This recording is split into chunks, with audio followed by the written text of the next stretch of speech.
চীনের সঙ্গে বাংলাদেশের সম্পর্ক নতুন মাত্রা পাচ্ছে। প্রধানমন্ত্রীর সাম্প্রতিক চীন সফর, একাধিক সমঝোতা স্মারক, বিনিয়োগের প্রতিশ্রুতি এবং বাংলাদেশ চীন মিয়ানমার অর্থনৈতিক করিডোরের সম্ভাবনা নিয়ে চলছে ব্যাপক আলোচনা। সরকার বলছে চীনের সঙ্গে বাংলাদেশের সম্পর্ক অবিচ্ছেদ্য। সেই সঙ্গে চীনের রাষ্ট্রদূত ইয়া ওয়েনও বলেছেন এই করিডোর শুধু অর্থনৈতিক সহযোগিতাই নয়, আঞ্চলিক সংযোগ ও রোহিঙ্গা প্রত্যাবাসনের ক্ষেত্রেও ইতিবাচক ভূমিকা রাখতে পারে। কিন্তু প্রশ্ন উঠছে, এই সম্পর্কের ভবিষ্যৎ দিক নির্দেশনা আসলে কি হতে পারে?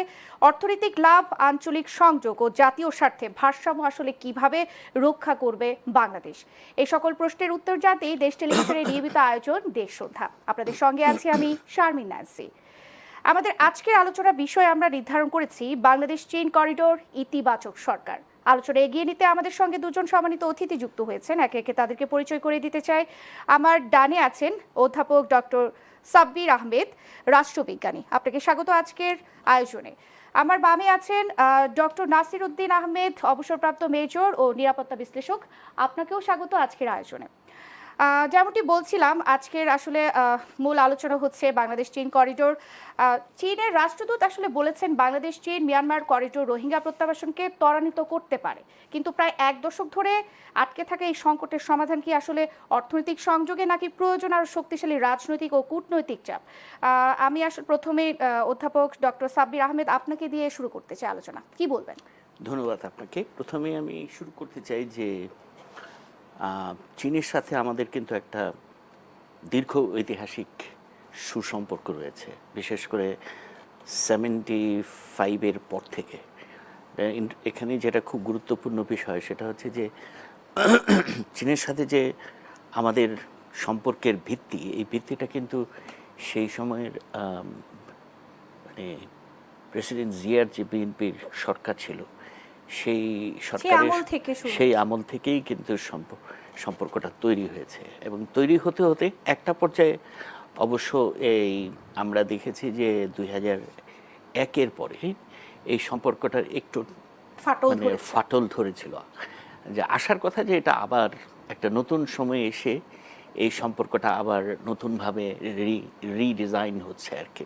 তা আমরা লক্ষ্য করছি যে এই জুলাই অভ্যুত্থানের পরে বাংলাদেশের যে আঞ্চলিক কূটনৈতিক সম্পর্কের মেরুকরণে এখন খুব স্বভাবতই আমরা দেখতে পাচ্ছি ভারতের সাথে যেভাবে সম্পর্কটা আমাদের ছিল সেই সম্পর্কের টানাপোড়েনের মধ্যে বাংলাদেশ আবার চীনের দিকে অগ্রসর হচ্ছে আর কি। এবং এই অগ্রসর হওয়াটা শুধুমাত্র যদি আমি বলি যে ভারতের সাথে আমাদের সম্পর্কের টানাপোড়েনের কারণে অগ্রসর হচ্ছে তা নয়, কিন্তু এটা এই সম্পর্ক অগ্রসর হওয়ার পেছনে আমাদের অনেক স্বার্থ রয়েছে। বিশেষ করে বাংলাদেশের দিক থেকে যদি আমি বলি যে চীনের সহযোগিতা আমাদের জন্য খুবই দরকার, আমাদের বিশেষ করে অর্থনৈতিক সম্পর্ককে এগিয়ে নেওয়ার ক্ষেত্রে। এবং এই সম্পর্ক এগিয়ে নেওয়ার ক্ষেত্রে যে করিডোরের প্রস্তাবটি করা হচ্ছে বাংলাদেশ, মিয়ানমার এবং চীনকে যুক্ত করে, এবং এটা একটা দারুণ সম্ভাবনাময় একটা প্রস্তাব আমি মনে করি। এবং এই প্রস্তাবটা যদি বাস্তবায়িত হয় সেটা আমাদের এটা শুধু বাংলাদেশের অর্থনীতিতেই যে ইতিবাচক ভূমিকা রাখবে তা নয়, বাংলাদেশ বরং আঞ্চলিকভাবে আপনার নিশ্চয়ই মনে আছে যে একসময় পূর্ব এশিয়ার পূর্বমুখী কূটনীতির কথা বলা হচ্ছিল। তো যদি এই করিডোর বাস্তবায়িত হয় তো বাংলাদেশের জন্য দক্ষিণ পূর্ব এশিয়া সহ আরও অনেক দুয়ার খুলে যাবে বলে আমি মনে করি এই করিডোরের মধ্য দিয়ে। তা আমি আশা করি যে এটা আগাবে। যদিও এই সম্পর্কের এই ধরনের একটা করিডোর বাস্তবায়নের ক্ষেত্রে নানামুখী ভূরাজনৈতিক চ্যালেঞ্জ আছে। কারণ এখানেও আমাদের মাথায় রাখতে হবে যে আপনার এই ভারত কীভাবে জিনিসটাকে নেয়। কারণ তারা এর আগে BCIM এর মাধ্যমে তারা কিন্তু এই ধরনের একটা প্রক্রিয়ার সাথে যুক্ত হয়েছিল। পরে ভারতের অনাগ্রহের কারণে সেটি কিন্তু আর কার্যকর হয়নি। এখানে যে শুধুমাত্র আপনার ভারতের বিষয়ে আসবে সেখানে নয়, যেহেতু এখানে চীনের ফ্যাক্টরটা জড়িত, সুতরাং আমেরিকার ভূরাজনৈতিক স্বার্থ কোনো একটা পর্যায়ে হয়তো জড়ায় পড়তে পারে। তবে যে কথাটা বলা হচ্ছে যে এই না, এখন যে ভারত এবং বাংলাদেশের সাথে যে করিডোর কথা বলছে, সেটা কি আসলে ভারতকে বাদ দিয়ে বলছে? তো এখনকার প্রস্তাবে তো আমরা ভারতকে বাদ দিয়েই ভাবা হচ্ছে দেখছি আর কি। জি। আমরা সেভাবেই দেখছি। তবে যেটা খুব আমার মনে হয় খুব ইন্টারেস্টিং পয়েন্ট, যে আসলে এই ধরনের একটা করিডোর যদি বাস্তবায়ন হয়, এটা কি আসলে রোহিঙ্গা সমস্যার সমাধানে কোনো ইতিবাচক ভূমিকা রাখবে কি না, সেটা বোধহয় ইট ইজ ডিফিকাল্ট এখনই এই বিষয়ে আমাদের ভবিষ্যৎবাণী করা। তো আলটিমেটলি এটা কোন দিকে আগায় এই করিডোরের প্রস্তাবটি, সেইটা যদি যত সামনে বাস্তবায়নের দিকে এগিয়ে যাবে, তখন আমরা এই বিষয়ে বোধহয় আরও পরিষ্কারভাবে একটা ধারণা পেতে পারবো। তবে নিশ্চয়ই এই ধরনের করিডোর যদি হয়, তখন চীনের দিক থেকেও একটা প্রেশার তো থাকবে, কারণ এটাকে ইফেক্টিভ করতে হলে, করিডোরটাকে যদি কার্যকরভাবে অর্থনৈতিকভাবে যদি উপকারী করতে হয়, তাহলে তো বাংলাদেশের সাথে এই সম্পর্কের একটা সমাধান দরকার হয়ে পড়বে। কারণ এই করিডোরটা তো আরাকান হয়েই যাবে, আমি যদি ভুল না করি, এটা তো আরাকান হয়েই যাবে। সুতরাং সেখানে যদি পরিস্থিতি অস্থিতিশীল থাকে, সেটা তো এই করিডোর অকার্যকর হওয়ার ক্ষেত্রে একটা বাধা হয়ে থাকবে। জি, ধন্যবাদ। জি অধ্যাপক সাব্বির, আপনাকে ধন্যবাদ। আমি এখন যেতে চাই হচ্ছে ডক্টর নাসির আপনার কাছে। এই যে চীনের রাষ্ট্রদূত বলেছেন অর্থনৈতিক করিডোর রোহিঙ্গা প্রত্যাবাসনে সহায়ক হবে, কিন্তু এটি আসলে অর্থনৈতিক প্রকল্প কিভাবে একটি জটিল মানবিক ও রাজনৈতিক সংকটের সমাধান দিতে পারে, কি বলবেন? আপনাকে ধন্যবাদ, আমার সহ আলোচক শ্রদ্ধেয় স্যার এবং সুপ্রিয় দর্শকদের শুভেচ্ছা। এটা অর্থনীতির সাথে আসলে ওতপ্রোতভাবে জড়িয়ে যায় দুটো বিষয়, একটা হলো সামরিক বিষয় আর একটা হলো রাজনৈতিক বিষয়। পৃথিবীর কোনো অর্থনৈতিক সমস্যা বা অর্থনৈতিক প্রস্তাবনা বা যেটা আজকে আলোচ্য বিষয় অর্থনৈতিক করিডোর, আমরা এটাকে কিন্তু বলছি যে একটা অর্থনৈতিক করিডোর। এই করিডোর তো অনেক রকমের হয়, একটা হয় যে সামরিক করিডোর হয়, অনেক সময় রেল ট্রানজিট হয়, কিন্তু এটাকে আমরা বলছি ওভারঅল একটা প্যাকেজ, যেটার মধ্যে গ্যাস পাইপলাইন থাকবে, ওয়েল পাইপলাইন থাকবে এবং অন্যান্য আরও একটা সুবিন্যস্ত যোগাযোগ ব্যবস্থা থাকবে। এবং আমরা জানি, তারপরেও আমি একটু রেফারেন্স হিসেবে বলছি যে রাখাইন রাজ্যে কিন্তু অলরেডি চীনের একটা পোর্ট আছে, ফুল ফ্লেজেড পোর্ট আছে, যেটাকে আমরা ওদের আঞ্চলিক ভাষায় এক একভাবে উচ্চারণ করে, বা আমরা সাধারণত কিওক ফিউ পোর্ট বলে জানি। এই পোর্ট থেকে কিন্তু 2013 সালে অলরেডি গ্যাস পাইপলাইন চীনের যেই ইউনান প্রদেশ আছে সেদিকে চলে গেছে, এবং 2017 সাল থেকে সেখান থেকে তেলও যাচ্ছে। অলরেডি দুইটা পাইপলাইন কিন্তু স্টাবলিশড। পক্ষান্তরে একই জায়গার মধ্যে স্যার যেটা ইঙ্গিত করলেন যে ভারতেরও কিন্তু সিতাও পোর্ট আছে, যেখান থেকেও তারা মিজোরামকে সাপোর্ট দেওয়ার জন্য ওটা আন্ডার প্রসেসে আছে, ওই একটা করিডোর তারা করার চেষ্টা করছে। এই প্রেক্ষাপটে এখানে একটা জটিল পরিস্থিতি তৈরি হবে। ভারত কোনো অংশে ছাড় দিবে না, তাদের যেহেতু একটা এই জায়গার মধ্যে একটা স্বার্থ আছে। আবার একইভাবে চীন তার স্বার্থ অলরেডি উদ্ধার করে ফেলেছে কিছুটা, তারপরে সেটাকে মাল্টিপ্লাই করার জন্য এখন বাংলাদেশের দিকে আসছে। বাংলাদেশের দিকে আসছে দুটো কারণে বলে আমি মনে করি। প্রথমত হলো যে বাংলাদেশ চীনকে একটা বিরাট ভূখণ্ড দিতে যাচ্ছে তাদের অর্থনৈতিক অঞ্চল তৈরি করার জন্য। এতদিন যেটা হয়নি, একটা তো হলো যে সরকারের নীতিগত অনেক সীমাবদ্ধতা ছিল, তারা চীনকে গ্রিন সিগন্যাল দেয়নি, ভূমি জটিলতার নামে তারা নানা ধরনের প্রতিকূলতা তৈরি করেছিল, হয়নি। তো বর্তমান সরকার এসেই কিন্তু সেটা রিমুভ করেছে এবং তাদেরকে ওয়েলকাম জানিয়েছে। অলরেডি চীন প্রিপেয়ার্ড যে এখানে আসবে। এখানে যখনই শিল্প কারখানাগুলো হবে, তখন তাদের প্রথম দরকার হবে হলো এনার্জি। সেই এনার্জিটা আমরা যদি শুধুমাত্র মাতারবাড়ি যেই পোর্টটা হচ্ছে সেখান থেকে আসবে বলে ধরে নেই, যে বাংলাদেশের অন্য কোনোখান থেকে কিন্তু আর আসার, সেখানে যাওয়ার সহজতর রাস্তা নেই। সেই ক্ষেত্রে বিকল্প হিসাবে তারা যে বলেছে যে অলরেডি তেল এবং গ্যাসের যে পাইপলাইনটা মায়ানমারের উপর দিয়ে তাদের স্টাবলিশ পোর্ট যেটা আছে সেখান থেকে একটা ডাইভার্সন দিবে, যেটা আসবে বাংলাদেশের সীমান্ত পর্যন্ত এবং কক্সবাজারের ওই জায়গাটার মধ্যে। এখানের মধ্যে আসার পরে কি হবে, তারা এরপর এখান থেকে তারা বাংলাদেশ হয় তারা গ্যাস ও তেল ইচ্ছা করলে দিতে পারবে, তাদের অর্থনৈতিক অঞ্চলে নিয়ে যেতে পারবে, এবং যদি বেশি প্রয়োজন হয় বা অ্যাডভার্স সিচুয়েশন হয়, আমাদের মাতার বাড়িতে বড় বড় যে জাহাজ যেগুলো আসবে সেটা শেয়ার করবে, এখান থেকেও তারা হয়তো কোনো এক সময় নিবে। তো এটা নিতে পারে তাদের অর্থনৈতিক অঞ্চলের জন্য। আবার যেহেতু পাইপলাইনের কানেক্টিভিটি আছে, তাদের দিকেও তারা টেনে নিয়ে যেতে পারে। তো এই জিনিসগুলোতে হলো আমাদের পোটেনশিয়ালিটিস। এখন থ্রেট যেটা, সেটা হচ্ছে যে এই রোহিঙ্গাদের নিয়ে আপনি যেটা প্রসঙ্গটা টানলেন, যেটা আসলে কি করবে। প্রথমত হয়তো চীন, আমরা বাংলাদেশ অন্তত এতটুকু বোঝা উচিত যে আমরা কোনো কিছু পাওয়ার ছাড়া সব কিছু যদি বিলিয়ে দিই, আলটিমেটলি গতিতে থাকা যায় না। অনেক কিছু দেওয়ার পরে কিন্তু আগের রিজিম গদিতে থাকতে পারেনি। সুতরাং আমাকে শুধু গদি রক্ষার খাতিরে সব কিছু দিয়ে দিব, এটা জনগণ মেনে নেবে না। সুতরাং রোহিঙ্গাদের যে বড়টা ক্রাইসিস, এটাকে আমি কিছুই করতে পারবো না, তার বিনিময়ে চীনকে আমি এত বড় একটা সুবিধা দিয়ে দিব। আরেকটা বড় থ্রেড এখানে হলো যে আমেরিকাও তো করিডোর করতে চেয়েছিল, কিন্তু সেখানে তো আমরা স্পষ্ট তো না বলে দিয়েছি। বিশেষ করে আমাদের সেনাবাহিনী প্রধানের পক্ষ থেকে বলা হয়েছে যে না, এটা করতে দেওয়া যাবে না। তো এই পরিপ্রেক্ষিতে এত বড় একটা রিস্ক বর্তমান সরকার নেবে, নিঃসন্দেহে এটার পিছনে রোহিঙ্গাদের প্রত্যাবর্ষণের বিষয়টিকে অনেকখানি ইনফ্লুয়েন্স করার সক্ষমতা রাখে। কারণ আমরা সবাই জানি এবং স্বীকার করি যে রোহিঙ্গাদের কোনো শক্তি তাদেরকে তাদের আবাসস্থলে ফিরিয়ে নিতে পারবে না যদি চীন না চায়। কারণ চীন একদিকে তাদের সেন্ট্রাল গভর্নমেন্টকে যেমন সাপোর্ট দিচ্ছে, আবার আরাকান আর্মির মতো যেই সমস্ত উগ্রবাদীরা বা এখন স্বাধীনতাকামী যাদেরকে বলছি, তারা যে এই যে উঠলো, এই এত বড় একটা ভূঅঞ্চল দখল করে ফেললো, সীমান্তে তাদের সীমান্তরক্ষীদের হটিয়ে তারা আজকে বাংলাদেশ মায়ানমার সীমান্তে অবস্থান নিল এবং তাদের ওখানে ট্যাক্স সিস্টেম চালু করেছে, লটারি চালু করেছে, প্যারালাল গভর্নমেন্ট সৃষ্টি করে ফেলেছে। এত কিছু কিন্তু তারা করতে পারতো না যদি চীনের ন্যূনতম অসহযোগিতা থাকতো, বা চীন যদি এখানে একবার টোটালি কোনো হেল্প না করতো। তাদের যে অত্যাধুনিক এখন যে কমিউনিকেশন ডিভাইসগুলো হয়েছে, এবং আমাদের এখানে যে তারা যে সমস্ত শেল নিক্ষেপ করছে, তারা মাইনফিল্ড লাগাচ্ছে, তারপর বিভিন্ন ধরনের যে সামরিক সক্ষমতা আরাকান আর্মির হয়েছে, এটা চীনের সমর্থন ছাড়া কখনোই এটা মানে সম্ভব ছিল না। কারণ এখানে আসলে আমেরিকা ওইভাবে ওদেরকে হেল্প করতে পারছে না বা করা সম্ভব না যদি বাংলাদেশ একটা ইম্পর্টেন্ট জায়গার মধ্যে আছে এর মধ্যে দিয়ে। সুতরাং আমরা বাংলাদেশ নাগরিক, আমরা জানি, আমরা চোখ কান খোলা রেখেছি, এখান থেকে এরকম হয়নি। তাহলে আরাকান আর্মির এই যে সক্ষমতা অর্জন, তার পিছনে অবশ্যই ধরে নিতে হবে যে চীনের সমর্থন ছিল। সো একদিকে তারা সেন্ট্রাল গভর্নমেন্টকে দিয়ে এক ধরনের গেম খেলছে, আরেকটা হলো যে আঞ্চলিক উগ্রবাদীগুলোকে দিয়ে খেলছে যে তুমি আমার কথা যদি সেন্ট্রাল গভর্নমেন্ট না শুনে, তাহলে আমি এই এই পদক্ষেপগুলো নেব, তুমি টিকতে পারবে না। এর প্রেক্ষাপটে এখন আমাদের যেটা করে, চীনকে যদি সুনির্দিষ্টভাবে বলা যায় যে আমরা এটা তো দিচ্ছি, তার বিনিময়ে আপনি তাদেরকে ফেরত যাওয়ার জন্য কী করুন, এবং চীনের পক্ষে এটা সম্ভব।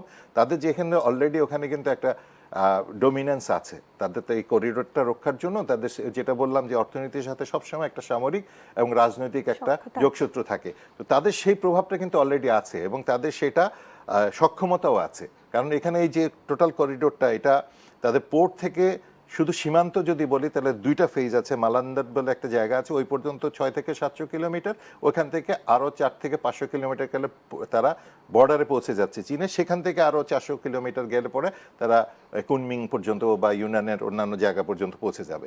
সুতরাং এই যে এতটুক জায়গা, আমার এখান থেকে পঞ্চগড় কত 500 থেকে 600 কিলোমিটার বাই রোড, আবার রেলওয়েতেও তাই। মানে একবার পঞ্চগড় যাওয়া আসা যতটুকু দূরত্ব, আমাদের মায়ানমার বর্ডার থেকে, যেটা বাংলাদেশ মায়ানমার বর্ডার, সেখান থেকে পঞ্চগড়ে যাওয়া আসা যতটুকু দূরত্ব, ততটুকু দূরত্বে হলো তাদের যেই সীমান্তটা মায়ানমারের সাথে।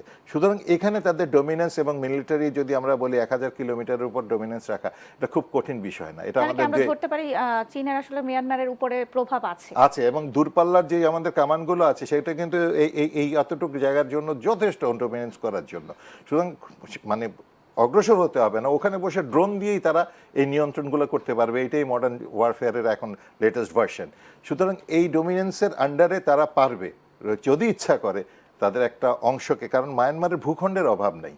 তাদের এই যে এতগুলো রোহিঙ্গাকে যদি নিয়ে যায়, তারা বরঞ্চ বেনিফিটেড হবে। তাদের অনেক ল্যান্ড আছে যেখানে কোনো কাল্টিভেশন হচ্ছে না, তাদের অনেক ভূখণ্ড পড়ে আছে, অনেক মিনারেল রিসোর্সেস আছে যেগুলো তারা কমিউনিকেশন সিস্টেম নাই বলে তারা এক্সট্রাক্ট করতে পারে না। এখানে যদি মানুষগুলো যায়, তারা যদি রাস্তা নির্মাণের জন্য, রেল লাইন নির্মাণের জন্য তারা নিয়োজিত হয়, তাহলে সেখানে চীনই বেনিফিটেড হবে। এই রাস্তা দিয়েই তারা সে সমস্ত দুর্গম মিনারেল রিসোর্স সমৃদ্ধ জায়গাগুলো পৌঁছতে পারবে। সেটা নিয়ে আবার তারা করিডোর দিয়ে তারা হয় তাদের দেশে নিয়ে যাবে, নাহলে তাদের অর্থনৈতিক অঞ্চল বাংলাদেশে পাঠাতে পারবে, অথবা তারা মায়ানমারেও তাদের অন্যান্য ইনভেস্টমেন্ট আছে সেখানে কাজে লাগাতে পারবে। এই যে একটা ওয়ার্ক ফোর্স, যারা ফিজিক্যাল লেবার, আপনি এখন ড্রোন দিয়ে বা এআই দিয়ে কিন্তু রাস্তা বানাতে পারবেন না, অনেক কিছুই করতে পারবেন।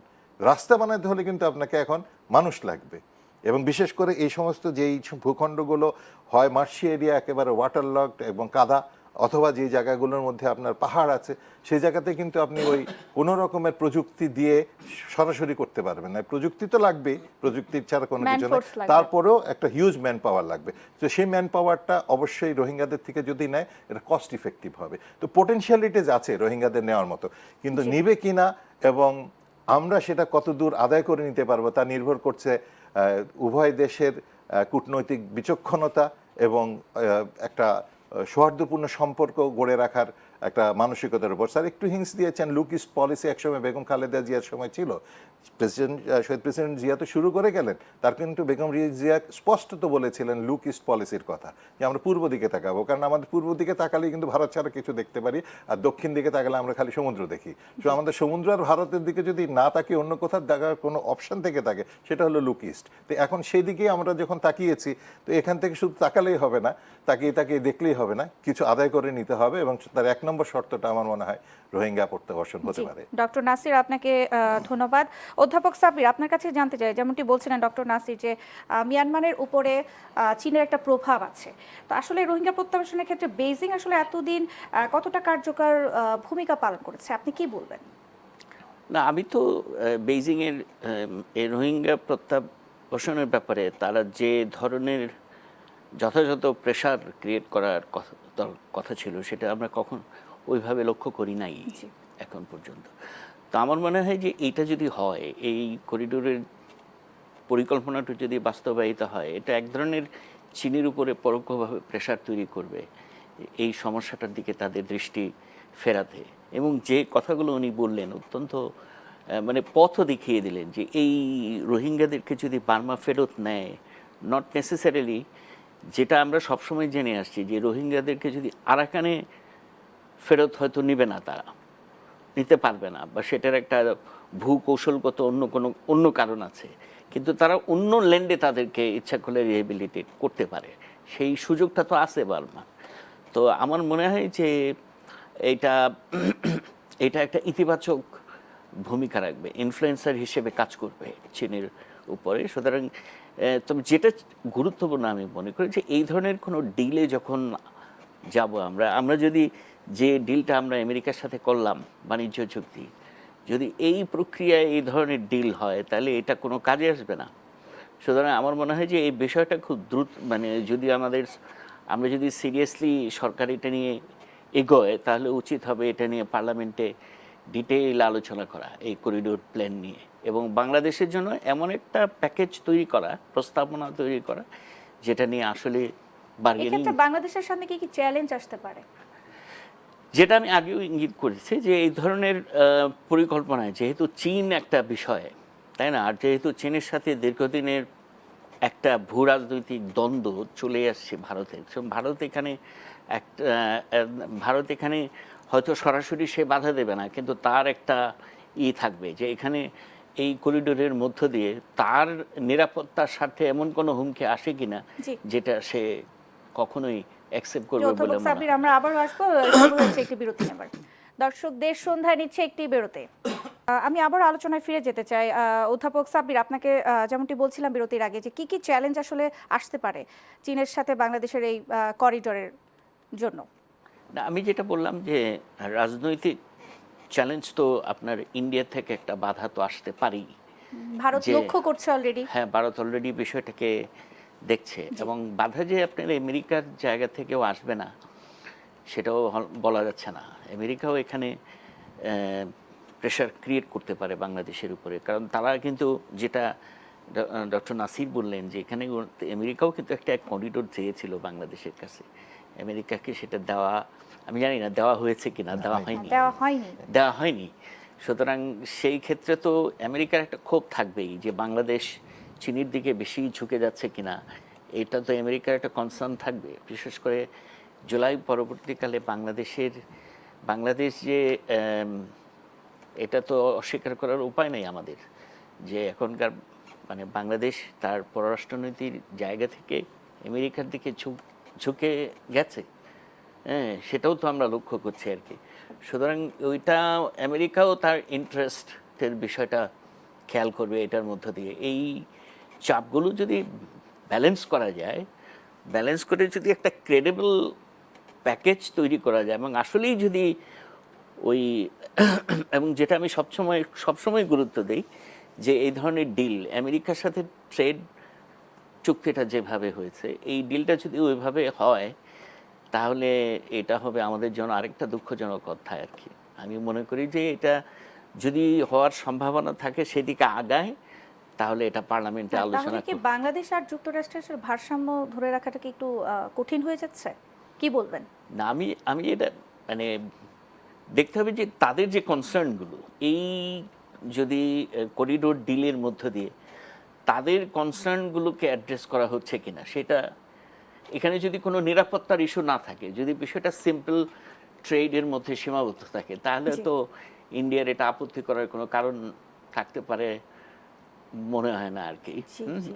বা আমেরিকাও হয়তো সেই ক্ষেত্রে আপত্তি নাও করতে পারে আর কি। জি। সুতরাং এটাকে পুরো মানে ডিলটাকে এমনভাবে করা যাতে করে এই দুই পক্ষে যে বিষয়গুলো নিয়ে তারা উদ্বিগ্ন হওয়ার বিষয় থাকবে সেগুলো যেন মানে এই ডিল ভালোভাবে অ্যাড্রেস করা হয় আর কি। জি। অধ্যাপক সাব্বির, আপনাকে ধন্যবাদ। ডক্টর নাসির, আপনার কাছে জানতে চাই, এই যে বাংলাদেশের আসলে চ্যালেঞ্জগুলো কি কি? যেমনটি বলছিলেন উনি, ইন্ডিয়ার কথা বলছিলেন, ভারত যেরকম লক্ষ্য রাখছে, চীন, মিয়ানমার, বাংলাদেশ যে করিডোর, এ বিষয়ে চ্যালেঞ্জগুলো কি কি হতে পারে বাংলাদেশের সামনে? একটা তো বললে আমি মনে করি স্যারের সাথে সম্পূর্ণ একমত যে ভারত এবং যুক্তরাষ্ট্র বিষয়টাকে কিভাবে দেখবে। এই এক ঘরে যেরকম দুই পীঠ থাকে না, সেরকম একই রাখাইন রাজ্যে কিন্তু দুইটা পোর্ট হয়ে গেছে, এবং এই দুইটা পোর্টের কারণে দুইটা করিডোর অলরেডি তৈরি হয়েছে। একটা চীন নিয়ন্ত্রিত আর একটা হচ্ছে ভারত নিয়ন্ত্রিত। এই দুইটা একটা হলো প্রথম বাংলাদেশের জন্য একটা যে এখানে বাংলাদেশ যদি চীনের সাথে যুক্ত হয়ে যায়, আবার এদিকে আমরা ভারতকে তাদের যে কাঙ্ক্ষিত যেই ইকোনমিক জোনটা ছিল মিরেশ্বরাই, সেটা আমরা ডিনাই করেছি। সুতরাং এখানে তাদের একটা অত্যন্ত লজ্জাজনক বা তাদের মানে মান সম্মানের বিষয় হয়ে দাঁড়িয়েছে যে কোনোভাবে এটাকে প্রোটেক্ট করা, এবং চীনের জন্য এনার্জি এনশিওর করে ইনভেস্টমেন্ট করা, তাদের যে অর্থনৈতিক অঞ্চলটা আমরা অফার করেছি, এটাও গুরুত্বপূর্ণ। এই জায়গার মধ্যে একটা দ্বৈরথ আছে। দ্বিতীয়ত হলো যেটা স্যার অলরেডি ইঙ্গিত দিয়েছেন, আমি এটাকে আরেকটু ফার্দার এক্সপ্লেইন করি যে আমেরিকার কিন্তু একটা পলিসি ছিল ইন্দো প্যাসিফিক পলিসি, অর্থাৎ এই সমুদ্রের নিরাপত্তা, যে সমুদ্রটা এই গোটা অঞ্চলটাকে নিয়ন্ত্রণ করে, সেই ইন্দো প্যাসিফিক একটা পলিসি ছিল। এবং একসময় বলা হতো যে ভারতের চোখেই যুক্তরাষ্ট্র বাংলাদেশকে দেখবে। এখন কিন্তু ইন্দো শব্দটা গত 16 জুনে উঠে গেছে। 16 জুনের থেকে এটা আবার প্যাসিফিক, ইউএস প্যাসিফিক জোন হয়ে গেছে বা ইউএস প্যাসিফিক কমান্ড হয়ে গেছে, ইন্দোটা বাদ দিয়েছে। সুতরাং এখানে একচ্ছত্রভাবে যে আমেরিকা আবার গেড়ে বসার জন্য একটা সুদূর প্রসারী পরিকল্পনা করেছে, এতে কোনো সন্দেহ নেই। এই ইন্দো বাদ দেওয়ার এটা কিন্তু একটা ইন্ডিকেশন। অনেকগুলো আছে, ইনফ্লুয়েন্সিয়াল ফ্যাক্টর আছে, একটা পরিবর্তন এসছে দৃষ্টিভঙ্গিতে। আরেকটা বিষয় হচ্ছে তাদের কিন্তু একটা বার্মা অ্যাক্ট আছে ইন্ডিয়ার, যুক্তরাষ্ট্রের, যেটার একটা মাস্টার আমব্রেলা, একটা ওদের সুদূর বসে একটা পরিকল্পনা আছে কিভাবে তারা এভাবে করবে। এই যে বার্মা অ্যাক্টটা দেখেন, তারা বার্মা বলেছে, বার্মা ছিল কিন্তু মিয়ানমারের আগের নাম। সেইটা আমাদেরকে মনে করিয়ে দিয়ে জাপানিরা পর্যন্ত যে চীনে যে অ্যাটাক করেছিল, তার একটা বড় অ্যাটাক কিন্তু এই বার্মা হয়েছিল, যেটা দ্বিতীয় বিশ্বযুদ্ধের সময়, এবং অনেকগুলো যুদ্ধ হয়েছিল এখানে এই ইউনান প্রদেশকে ঘিরে। সুতরাং আবার তারা সেই কিন্তু বার্মা এক নাম দিয়ে তাদের যে কৌশলটা সাজিয়েছে, এটা সম্পূর্ণ সামরিক একটা অ্যাডভান্টেজ নেওয়ার জন্য চীনের বিরুদ্ধে, সেটা তারা কোয়াড করেছে, তারা অনেক কিছু করেছে, করার পর এখানে দেখছে। পক্ষান্তরে চীন কি করছে, বেল্ট অ্যান্ড রোড ইনিশিয়েটিভ দিয়ে গোটা পাকিস্তান এখানে আমাদের বাংলাদেশের এখানে কানেক্ট হওয়ার চেষ্টা করছে। সরাসরি না, মাতারবাড়ি পোর্টের কাছে পর্যন্ত তারা করিডোর নিয়ে আসবে। বাতারবাড়ি পোর্ট কিন্তু ইয়ের কাছেই, আমাদের যে পর্যন্ত তাদের করিডোরটা আসবে কক্সবাজারের যেই টেকনাফ বা উখিয়ার যে অঞ্চলটা, এর কাছেই। শুধু এখানে চলে আসছে। ওইদিকে শ্রীলঙ্কাতে অলরেডি তাদের পোর্ট আছে, মায়ানমারে তো আছেই, পাকিস্তানও আছে। এবং মালাক্কা প্রণালী যেখান দিয়ে মূলত চীনের এনার্জি যেটা মিডল ইস্ট এবং আফ্রিকান দেশ থেকে আনতে চায়, সেটা যাওয়ার জন্য ন্যারো যে প্যাসেজটা হরমুজ প্রণালীর মতো, এখানে হলো মালাক্কা প্রণালী। এই মালাক্কা প্রণালীকে যদি ব্লকেট করে দেয় আমেরিকা, তাহলে কিন্তু চীন ক্রাইসিসে ভুগবে, তাদের এনার্জি ওইদিকে যাবে না। এটার অল্টারনেটিভ হলো তারা এই যে বঙ্গোপসাগরে যদি তারা মালাক্কা প্রণালী ঢুকতে না পারে, বঙ্গোপসাগর পর্যন্ত ওরা আসতে পারবে সেফলি, এটা তাদেরকে আটকাতে পারবে না কেউ, মিডল ইস্ট থেকে এবং আফ্রিকা থেকেও। এখান থেকে তারা এনার্জিটা কিভাবে নেবে? এখান থেকে নেবে তারা এই মায়ানমারের যে পোর্টের কথা বললাম, পাকিস্তানের পোর্টের কথা বললাম, এবং আমাদের যে পোর্টের কথা বললাম, এই পোর্টগুলোকে কিন্তু তারা টার্গেট করেছে। তো এই সুতরাং সব কিছু মিলে যেটা হবে, যে এখানে ভারতের যেরকম একটা ইন্টারেস্ট আছে, আমেরিকারও ইন্টারেস্ট আছে। এই দুটো ইন্টারেস্টের মাঝখানে বাংলাদেশ এখন কিভাবে কি করবে? বাংলাদেশের উপর কিন্তু একটা tariff barrier already Donald Trump দিয়ে দিয়েছে, যদিও ওটা ওদের আদালতে সমালোচিত হয়েছে, কিছু কিছু বাদ হয়েছে, তাদের সিনেটররা রাজনীতিবিদরা করেছে। এই গতকালকে শুনলাম কানাডার উপরে তারা ট্যারিফ দিতে যাচ্ছে, আগুন লেগেছে কেন কানাডায়, এটা নেগলিজেন্স হয়েছে, সুতরাং ট্যারিফ বসাও। তো এই ধরনের অদ্ভুত অদ্ভুত কিছু আমাদের সমস্যার সম্মুখীন আমাদের হতে পারে। এটা নিয়ে আমাদের খুব কৌশলে এগিয়ে যেতে হবে। আর আরেকটা বড় থ্রেট হলো, একটু বলে রাখি, যে ইকোনমিক করিডোর যখন মিলিটারি করিডোরে পরিণত হয় বা ওই পারপাসে হয়, তখন সিচুয়েশনটা একেবারে কন্ট্রোলের বাইরে চলে যাবে বাংলাদেশে। জি, ডক্টর নাসির, আপনাকে অসংখ্য ধন্যবাদ। দর্শক, এই পর্যায়ে নিয়ে নিচ্ছে একটি বিরতি। আবার আমন্ত্রণ দেশ সন্ধ্যার আয়োজনে। আমি আবারও আলোচনায় ফিরে যেতে চাই অধ্যাপক সাব্বির, আপনার কাছে তিস্তা প্রকল্প নিয়ে আসলে আমি একটু প্রশ্ন করতে চাই। সেটা হচ্ছে তিস্তা নদীর ব্যবস্থাপনা নিয়ে মহাপরিকল্পনা শুরু থেকে যেখানে প্রয়োজন সেখানে কারিগরি সহায়তা দিতে চায় চীন, সহযোগিতা দিতে চেয়েছে। এখন সমীক্ষা, প্রকল্পের ডিজাইন এবং বাস্তবায়ন প্রতিটি ধাপে আসলে চীন যুক্ত হচ্ছে। এক্ষেত্রে আসলে কতটুকু আপনি সম্ভাবনা দেখছেন চীন আমাদের সাথে যদি কাজ করে তিস্তা প্রকল্পে? না, এটা তো আমি দীর্ঘ সময় ধরেই শুনছি যে তিস্তা মহাপরিকল্পনায় চীন অংশগ্রহণ করতে চায়, কিন্তু এটা বাস্তবে কতদূর আগাচ্ছে সেই বিষয়ে আমাদের কাছে কোনো আপডেট নাই। হ্যাঁ, কিন্তু মানে এটা অত্যন্ত গুরুত্বপূর্ণ আপনার এই তিস্তা মহাপরিকল্পনা, কারণ আমরা জানি যে এই তিস্তা নদীর যে পানি, যেটা যে নদীর প্রবাহটি ভারত থেকে বাংলাদেশে আসে ঢুকে আর কি, সেই পানির উপরে প্রায় উত্তরবঙ্গের 33% কৃষি, এটার পানির প্রবাহের উপরে তাদের কৃষি টিকে আছে আর কি। এখন যদি এটা ব্যবস্থাপনা দীর্ঘদিন ধরে, আমরা জানি যে 2011 সালে তিস্তার পানি বন্টন নিয়ে একটা চুক্তি হওয়ার কথা ছিল, যখন আওয়ামী লীগ সরকার ছিল এবং প্রাইম মিনিস্টার মনমোহন সিং। পরে ওই ট্রানজিটের সাথে এই বিষয়টাকে ট্যাগ করে দেওয়ার ফলে এটা নিয়ে পরে আর বোধহয় সেই সময় ভারত মনে ভ্যাটু দিয়েছিল, বিশেষ করে মমতা ব্যানার্জি আর কি। তো আমি তো দেখি যে এই পরিকল্পনা যদি বাস্তবায়ন করা যায় তাহলে তো অবশ্যই এটা বাংলাদেশের অর্থনীতির জন্য, বিশেষ করে উত্তরের কৃষি অর্থনীতির জন্য এটা হবে খুবই গুরুত্বপূর্ণ। এবং আমরা আশাবাদী যদি এখনো কি ভারত ভ্যাটু দিবে না? আমার মনে হয় যে পরিস্থিতি আগের চাইতে আরও খারাপ হয়েছে এখন, বিশেষ করে আপনার এই বর্ডারিং স্টেটগুলোতে বিজেপি সরকার প্রায় সবগুলোতেই, পশ্চিমবঙ্গ থেকে শুরু করে, এখন মমতা ব্যানার্জি যে কারণে এটাকে ভেটো দিয়েছিলেন, এখন আমার মনে হয় যে সেই কারণটাও হয়তো যায় নাই, সেই কারণটাও হয়তো ভারত গুরুত্ব দিচ্ছে। বিশেষ করে তারা মনে করে যে এই নদীর পানির উপরে আবার ভারতেরও অভ্যন্তরীণভাবে তাদের কৃষিতেও পানির একটা সংকট আছে, যেটাকে তারা বড় যুক্তি হিসেবে দাঁড় করায়। তো সেটা মনে হয় সেটা এখনও তাদের মধ্যে কাজ করে আর কি এই বিষয়টা। এবং একই সাথে কারণ আমরা পূর্বে দেখেছি এন্টি বাংলাদেশি একটা প্রপাগান্ডা তো আছেই। তো এটা হয়তো আগে যেটা ছিল ওই ধরনের এক ধরনের প্রপাগান্ডা, যে ভারতে নিজেরই পানির সংকট, সে দিবে কিভাবে, এরকমভাবেই তারা উপস্থাপন করার চেষ্টা করত। এখন তো বিশেষ করে এই এন্টি বাংলাদেশি ভূমিকা, বিশেষ করে মানে প্রাদেশিক সরকারগুলো, তাদের ভূমিকার কারণে হয়তো এটা আরও বাধাগ্রস্ত হতে পারে। তবে যদি তারপরেও ধরেন ভারতের সাথে বাংলাদেশের, বিশেষ করে শেখ হাসিনাকে নিয়ে যে ধরনের যে সম্পর্কের যে অবনতি, সেটাও হয়তো আমরা ভারত থেকে খুব ইতিবাচক সাড়া পাবো এই তিস্তার ব্যাপারে, এটা আমি কোনো সম্ভাবনা দেখছি না। তবে আমরা যদি, যেটা আমি কয়েকদিন আগেও একজন বিশেষজ্ঞের মতামত শুনলাম, যেটা আমরা করতে পারি অভ্যন্তরীণভাবে পানির একটা ব্যবস্থাপনা করতে পারি, সেটা একটা পানি বন্টন চুক্তি, না, ওইটা আলাদা জিনিস। অভ্যন্তরীণভাবে ওই বিকল্প একটা পানির ব্যবস্থাপনা করা যায় কিনা, সেই ধরনের একটা বিকল্প চিন্তাও কিন্তু সরকারের আছে, যে যদি এই পরিকল্পনা বাস্তবায়ন সম্ভব না হয় আর কি। তো আমরা দেখি সরকার কোন দিকে যায়, মানে পুরো ভূ রাজনৈতিক পরিস্থিতিকে বিবেচনা করে সরকার এটাকে কীভাবে এগিয়ে নিয়ে যায় সেটার উপরে নির্ভর করছে। জি। অধ্যাপক সাব্বির, আপনাকে ধন্যবাদ। আসলে আপনি কি বলবেন, আসলে তিস্তা প্রকল্পে চীনের আসলে কতটুকু আমাদের উপরে তাদের প্রভাব থাকবে, কি বলবেন?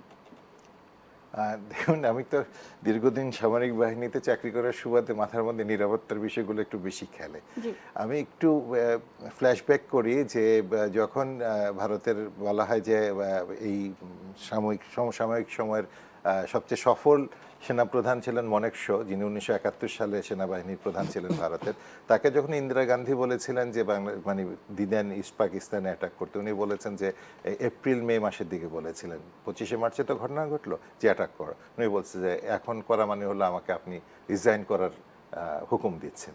কেন? ওই এখন করা মানে হলো যে ভারত একটা লজ্জাজনক পরাজয়ের মধ্যে পড়বে, কারণ এটা কখনো জিতবে না। 65 সালে জিতেছিল পাকিস্তান, এবার আবার জিতবে, এবার হবে না। কারণ হচ্ছে বাংলাদেশ হলো defenders paradise only because of reverse.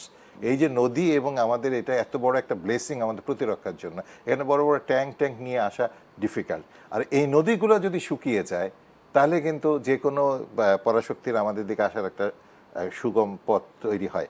এইটা হলো একটা।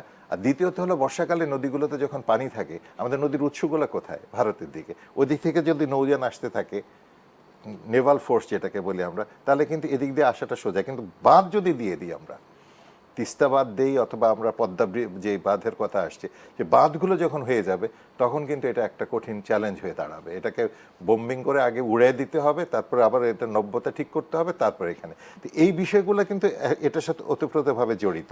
এই বিষয়গুলোকে মাথায় নিয়ে যে একটা আগানো। আরেকটা হলো যে তিস্তা যে এই ব্যারেজের যে মহাপরিকল্পনা স্যারটা বললেন, এটা তো শুধু একটা বাঁধ দেওয়া না। সেখানে বাঁধ দেওয়া মানে হলো বাঁধের ওপারে কিন্তু পলি জমে যাবে, সেটার ব্যবস্থাপনা। তারপর এখানে হলো পানি সংরক্ষণ করতে হবে। আমি যদি সময় মতো পানি সংরক্ষণের স্যার যেটা একটু ইঙ্গিত করলেন যে বিকল্প ব্যবস্থা নিয়েও চিন্তাভাবনা হচ্ছে, আমাদের জলাধার তৈরি করতে হবে, সেটা একটা ব্যবস্থাপনা। তারপর নদী যখন আপনি পানি ছেড়ে দিবেন তখন দুকুল ভাসিয়ে নেবে, সে তীর সংরক্ষণের একটা ব্যবস্থাপনা। এই সব কিছু মিলিয়ে টোটাল ব্যবস্থাপনাটা করার জন্য চীন হলো পারফেক্ট। তার অর্থনৈতিক শক্তি আছে, কারিগরি নলেজ আছে। পৃথিবীতে নদী শাসনের ক্ষেত্রে ডেনমার্কের পরে চীনের উদাহরণ আমরা টানতে পারি, কারণ তাদের একসময় হোয়াংহো নদী কিন্তু তাদেরই দুঃখ ছিল, চীনের দুঃখ। তারা তো খেতে পারতো না একসময়। এই যে পোকামাকড় দেখলেই যে ওরা খায় এখন, সে অভ্যাস করেছে তারা যখন তাদের অভাব ছিল। যা কিছু নড়তো ওইটার মধ্যে এনার্জি পেত, ওটার মধ্যে ভিটামিন পেত, ওইটাই খেত তারা। সেই অভাব থেকে তারা হোয়াংহো নদীকে শাসন করে আজকে তাদের আশীর্বাদে পরিণত করেছে। এরকম একটা দেশকে আমাদের যদি তিস্তা ম্যানেজমেন্টের সাথে যুক্ত করতে পারি, এটা আমাদের জন্য একটা বড় রকমের একটা সাফল্য আসবে। এরকম টেকনোলজি, এরকম ম্যান পাওয়ার, এরকম অর্থনৈতিক শক্তি, এটা চীনের পক্ষে এখন মানে পৃথিবীর প্রেক্ষাপটে চীনের পক্ষে এটা এখন অত্যন্ত সুবিধাজনক অবস্থান আছে চীন এটা কার্যকর করার জন্য। চ্যালেঞ্জ হলো যেটা স্যার একটু ইঙ্গিত করলেন, আমি এটার সাথে সম্পূর্ণভাবে একমত, যে ভারত এটা হতে দিতে চায় কিনা বা চাইবে কিনা। স্বাভাবিকভাবে ধরে নিব যে না। কারণ হচ্ছে যে একেবারে স্পষ্টত দলিল বা আমরা যেটা মনে করি যে 17 বছর যে বাংলাদেশের যে রাজনীতিটা হয়েছে তার পিছনে তো ভারতের আশীর্বাদ ছিল। আর আশীর্বাদ ছিল বলেই তো আমরা দেখতে পাচ্ছি এতগুলো জেনারেল, এতগুলো রাজনৈতিক নেতা এবং আমাদের যিনি প্রাক্তন প্রধানমন্ত্রী ছিলেন, সবাই আজকে কোন দেশে, তাদের ঠিকানা কোথায়? এই একটাই দেশে। তার মানে তাদের আশীর্বাদ ছিল বলেই তারা এখানে ছিলেন, তারা এখানে শাসন করেছেন, তারা এখানে মানুষকে যতখানি সুবিধা দিয়েছেন অথবা অসুবিধার সৃষ্টি করেছেন সব জন্য তারাই করেছেন, এবং তাদের নেপথ্যে ছিল ভারত। এবং কিভাবে ভারতীয় মানুষজন এসে এখানে আমাদের রাজনৈতিক সবক দিয়ে গেছেন, নেতাদেরকে এখানে বুঝিয়ে পড়েছেন, নেতাদেরকে ডেকে নিয়ে মিটিং করেছেন, আবার বিমানবন্দরে নেমে বলেছেন বলা যাবে না কি আলোচনা করেছেন, আবার বলেছেন যে আমরা অমুক একটা সংস্থার বা অমুক দেশের প্রতিনিধি, আমাকে নমিনেশন দিবে না বা কাকে দিবে। এই ধরনের কথাবার্তা বলে কিন্তু পুরো পরিস্থিতিটাকে একটা ঘোলাটে পরিবেশ তৈরি করেছে। এবং এই প্রেক্ষাপটে ভারত এখন সহজেই মেনে নিবে যে চীন এখানে এসে আরও চিকেন যে নেকটার কথা আমরা বারবার করে বলি যে 22 কিলোমিটার কাট অফ করলেই এখানে 7টা 7 সিস্টার কাট অফ হয়ে যাবে, সেই এটার এত কাছে এরকম একটা মহাপরিকল্পনায় চীন যুক্ত হবে।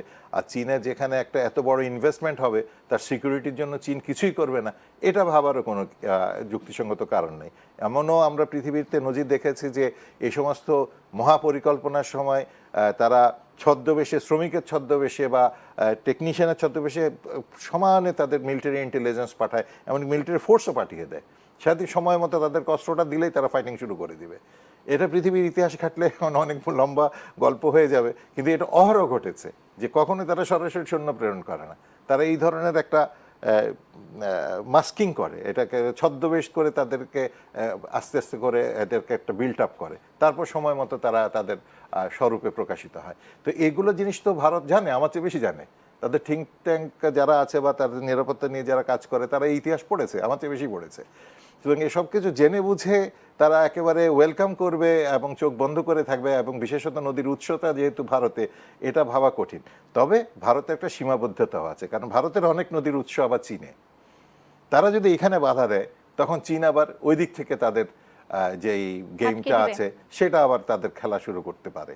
তো এই সব কিছু মিলিয়ে আবার চীন এদিকে পাকিস্তানকেও হাতে রাখছে, নেপালকে হাতে রাখছে, এই সমস্ত সব কিছু মিলিয়ে একটা যে পরিস্থিতি তৈরি হবে সেটা সামাল দেওয়ার সক্ষমতা চীনেরই আছে।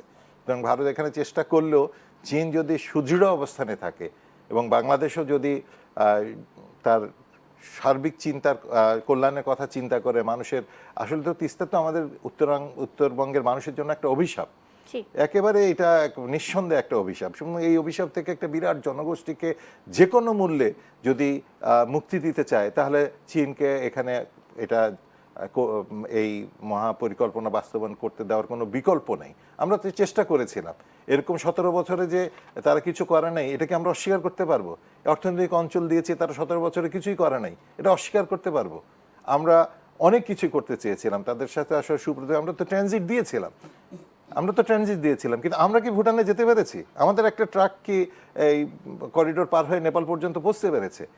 সুতরাং আমরা চেষ্টা করেছি, কিন্তু আমরা আসলে পাইনি। এটার দায় শুধুমাত্র যে আগে সরকারকে নিতে হবে তা না, এটা ভারতের যারা নীতি নির্ধারক ছিলেন তাদেরকেও নিতে হবে, এবং তারা তো এখনো পরিবর্তন হয়নি, সে একই নীতি নির্ধারকটা তো এখনো আছেন।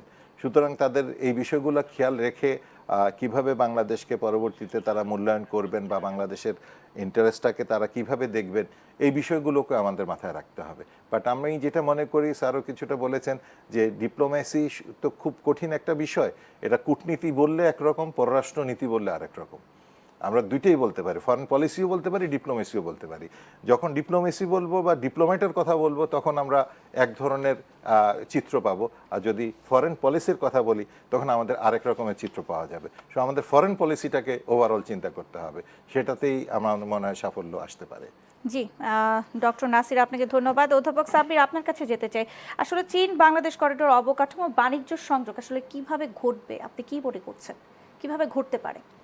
আচ্ছা, এটা তো প্রথম কথা হলো যে আপনি যদি যখন এই ধরনের, এটা তো একটা আন্তর্দেশীয় চুক্তি হবে, এটা হওয়ার ক্ষেত্রে যদি আমি প্রথমে ধরে নিচ্ছি এটা বাংলাদেশ, মায়ানমার এবং চীনের মধ্যে হবে, তো আমি মনে করি, আমি বারবার ওই কথাটা বলি যে আমাদের এখন ওই মানে আগের কর্তৃত্ববাদী সরকারের যে কালচার বা ডক্টর ইউনূস যেটা করে গেলেন, এই যে ট্রেড ডিল, এইভাবে ডিল না করে আমাদের এই ধরনের ডিলগুলো সংসদে আসলে ডিটেল আলোচনা হওয়া উচিত। এবং তারপরে এই ডিল থেকে আসলে আমাদের বোঝা যাবে যে আমরা আমাদের ইন্টারেস্টগুলোকে সুনির্দিষ্টভাবে সেই ডিলের মধ্যে বলা থাকবে। না, যেমনটি আমরা জানি যে প্রস্তাবিত এই রুট যেমন সড়ক এবং রেল নেটওয়ার্কের মাধ্যমে দুদেশের পণ্য পরিবহনের সময় ও ব্যয় উল্লেখযোগ্যভাবে কমে আসবে, এটি আসিয়ান দেশগুলোর সাথে বাংলাদেশের বাণিজ্য সাপ্লাই চেনের সংযোগ ঘটতে পারে। তা তো বটেই, তা তো বলে, সেটা হলো যে এইটা মানে যখন করিডোরটা হবে, corridor is a form of connectivity, যে এখন এই কানেক্টিভিটিটা বিভিন্নভাবেই হবে, রেলওয়ের মাধ্যমেও হতে পারে, সড়কের মাধ্যমেও হতে পারে। যে মানে চীনের আরেকটা কমন অ্যাপ্রোচ হচ্ছে যে এই সমুদ্র বন্দর এক দেশের বন্দরকে মানে তার সাথে কানেক্ট করা, হ্যাঁ, যে কারণে যে পার্ল অফ স্ট্রিং নিয়ে ভারত মহাসাগরীয় অঞ্চলে যতগুলো সমুদ্র সিপোর্ট আছে এগুলোকে চীন একটা একক নেটওয়ার্কের মধ্যে আনতে যায় আর কি। তো সেখানে যখন এগুলো এই কানেক্টিভিটিটা যখন তৈরি হবে তখন স্বাভাবিকভাবে বাণিজ্যটা স্মুথ হবে এবং আমাদের মার্কেটটা এক্সপ্যান্ড করবে, আমাদের পণ্যের বাজারটা আপনার বিস্তৃত হবে। এবং যেটা আমরা ওই যে পূর্বমুখী যে কূটনীতির কথা বলেছি, যে এর মধ্য দিয়ে বাংলাদেশ তার পণ্য মায়ানমার হয়ে এটা এখন দক্ষিণ পূর্ব এশিয়া পর্যন্ত যেতে পারে।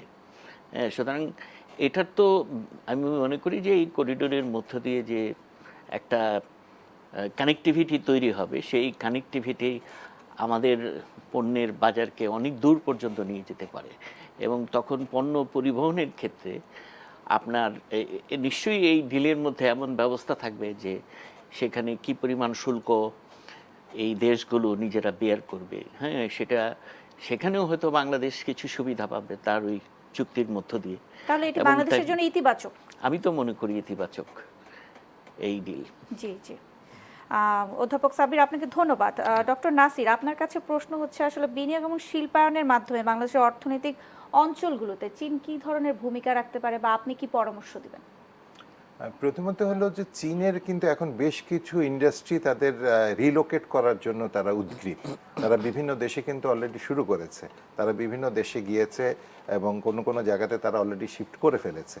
এবং বিশেষ করে ভিয়েতনামের কথা আমরা সামনে আনতে পারি, এটা কিন্তু একটা সফল একটা মডেল।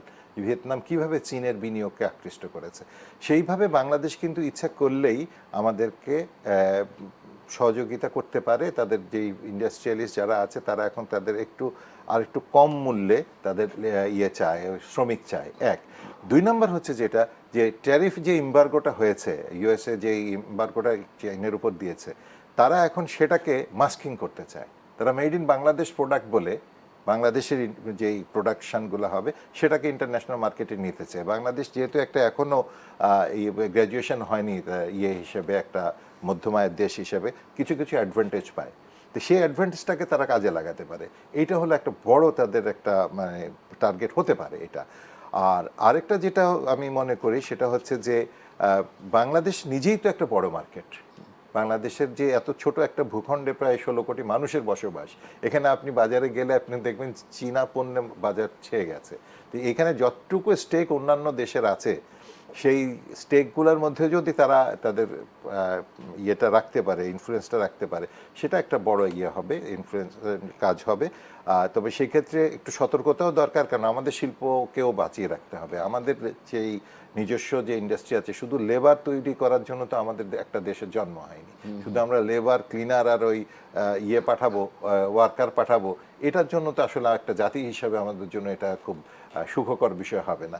সুতরাং চীন যেইভাবে আমাদেরকে সাহায্য করতে যাচ্ছে, একইভাবে আমাদের শিল্পগুলো যাতে বেঁচে থাকে সেটাও দেখতে হবে। আবার একই সাথে আমি যেটা একটু ইঙ্গিত করেছিলাম আগে, বিরতির আগে যাওয়ার আগে, যে মিলিটারি দিকটাও দেখতে হবে, যে এই করিডোরটা যদি কোনো সময় মিলিটারি পারপাস ইউজ হয়, আমি মনে করেন যে বঙ্গোপসাগরে কোনো এক সময় একটা যুদ্ধ পরিস্থিতি তৈরি হলো, তাহলে চীন সেটাকে মোকাবেলা করার জন্য এই 1000 কিলোমিটার তো নিমিষে পাড়ি দিয়ে এই করিডোর দিয়ে চলে আসবে। তখন এই করিডোর, নিরাপত্তার কি কোনো ঝুঁকি আছে? নিরাপত্তার ঝুঁকি সবসময় থাকবে। যখনই আপনার চীন আমার দেশের আশেপাশে কোনো একটা বড় করবে, স্থাপনা তৈরি করবে, এটার একটা নিরাপত্তা ঝুঁকি থাকবেই, এটাতে কোনো সন্দেহ নেই। তারপরে আপনার যেই করিডোরটা হচ্ছে, স্যার দুটো জিনিস ইঙ্গিত করেছেন, যে রাস্তা এবং রেলওয়ে নেটওয়ার্ক থাকবে, একই সাথে কিন্তু গ্যাস পাইপলাইন এবং ওয়েল পাইপলাইনেরও একটা একই করিডোর বা কাছাকাছি করিডোর দিয়ে আসবে। ওখানে কিন্তু সড়ক যোগাযোগের যেই দূরত্ব, রেলের দূরত্ব কিন্তু সমান না, একটু কম বেশি আছে। আবার একইভাবে যেটা তেলের পাইপলাইন যেটা, সেটার দূরত্ব আর গ্যাসের পাইপলাইনের দূরত্ব হুবহু এক না, একটু তারতম্য আছে। সো ওভারঅল এটা তো একটা করিডোর, মানে একটা বিশাল জায়গা নিয়ে এই জায়গাটা, মানে এই ফ্যাসিলিটিসগুলো যাবে। তো এটা নিরাপত্তার জন্য চীন তো এক বিন্দু ছাড় দিবে না। আর যখন চীন এটা নিরাপত্তা হুমকির মুখে মনে করে এখানে ফোর্স ডিপ্লয় করবে, তখন সেটাকে কাউন্টার করার জন্য আবার কাউন্টার ফোর্স তৈরি হবে। সেটা হতে পারে ভারত থেকে, হতে পারে অন্য কোনো দেশ থেকে। তখনই বাংলাদেশের জন্য একটা নিরাপত্তা ঝুঁকি তৈরি হয়ে যাবে। কারণ বাংলাদেশ এত সুন্দর একটা জিও পলিটিক্যালি একটা এত ইম্পর্টেন্ট একটা জায়গা, কেন সেন্ট মার্টিন নিয়ে আজকে এত কথাবার্তা হচ্ছে? একটাই কারণ হচ্ছে বাংলাদেশের অবস্থান। এই অবস্থানটাকে আমাদের পুঁজি করে সামনে এগিয়ে যেতে হবে। জি, ডক্টর নাসির, আপনাকে ধন্যবাদ। সেই সঙ্গে অধ্যাপক সাব্বির, আপনাকেও ধন্যবাদ জানাচ্ছি আমাদেরকে সময় দেওয়ার জন্য। দর্শক, এই ছিল আজকে দেশ সন্ধ্যার আয়োজনে। ধন্যবাদ জানাচ্ছি সবাইকে।